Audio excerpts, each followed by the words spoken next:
et merci de m'accueillir chez vous. Je vous présente en page de garde dont le sujet, la restauration de céramique, on vient de dire Bruno, c'est mon métier. C'est un métier passion. Inutile de vous dire qu'on ne peut exercer ce genre de métier qu'avec passion. Passion pour le travail manuel et passion et surtout pour la céramique et surtout la faïence.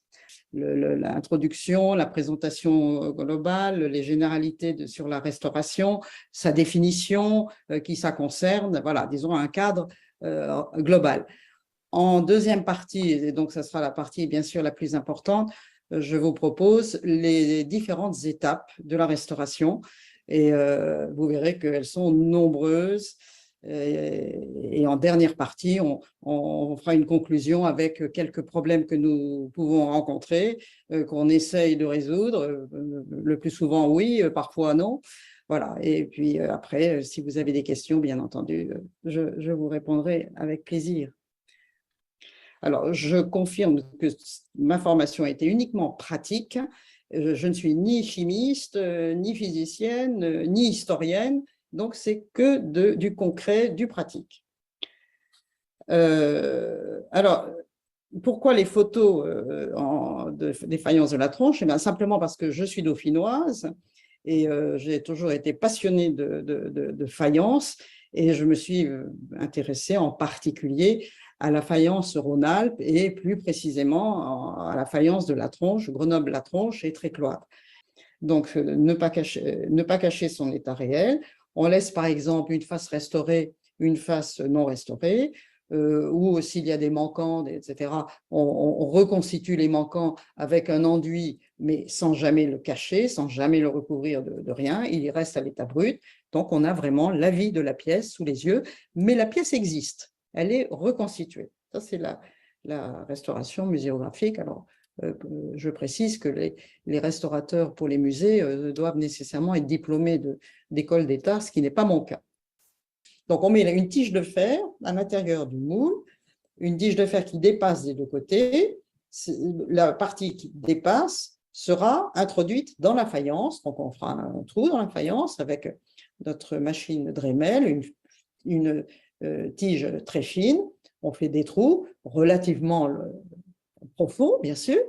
Et puis, une fois qu'on a fait les trous, on met la pâte à l'intérieur du moule autour de l'armature métallique. Voilà. Puis une fois que c'est sec, eh bien, on adapte, on ajuste et on colle cette armature métallique, donc là, pour vraiment renforcer la solidité.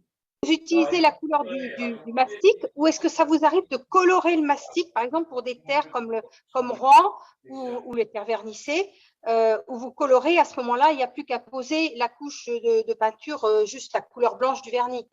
Oui, ça m'est arrivé, effectivement, assez rarement. Ça a un gros inconvénient, c'est que la peinture que nous utilisons est une peinture à l'huile, je parle bien des fonds, hein, est Oui, une peinture à l'huile qui a dans sa composition un cicatif. Alors, le cicatif sèche terriblement la pâte de bouchage. Donc, on a une pâte vraiment très sèche, très difficile à travailler. Et d'autre part, une fois que vous avez posé ça avec la couleur que vous estimez bonne, le séchage fait très souvent varier la couleur. Et on est souvent déçu de cette méthode. C'est la raison pour laquelle je l'utilise très peu. Je l'ai utilisé par exemple pour des fonds que j'avais à faire sur les émaux de Canton, où il y a souvent des aplats roses, un rose assez soutenu, un rose même un petit peu vif. Donc là, ça marche bien parce que la laque de Garance est particulièrement grasse. Donc, ça contrebalance le cicatif utilisé, disons. Et ça ne sèche pas trop cette pâte. Mais c'est assez rare. Je dois dire, moi, sais pas une méthode que j'apprécie énormément. Je reconnais qu'elle existe, oui, bien sûr. Merci beaucoup, Nicole. Je sais que pour toi, ça a été tu n'es pas habitué à ce genre de conférence. Tu as fait un énorme effort, tu as beaucoup travaillé. Et en plus, c'était extrêmement intéressant. Le produit fini est formidable. Merci. Donc, nous te remercions tous.